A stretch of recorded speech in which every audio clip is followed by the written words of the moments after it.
Hey guys, today I'm gonna show you how to send money on Apple Pay. First of all you have to do is open your iPhone settings.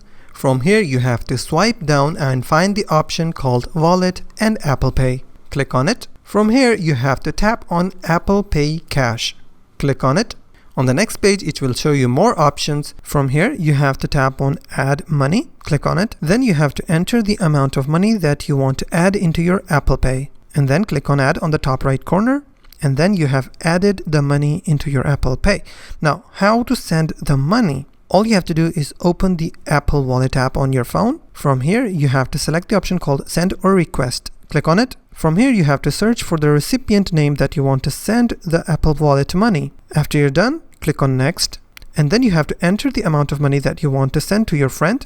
And then click on Send. From here, it will move you towards the iMessage section. From here, you can also give a comment along with your Apple Cash payment.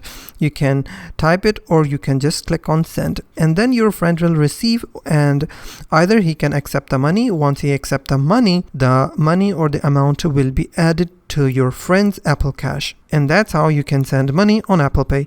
If you find this video helpful, please hit the like button and don't forget to subscribe.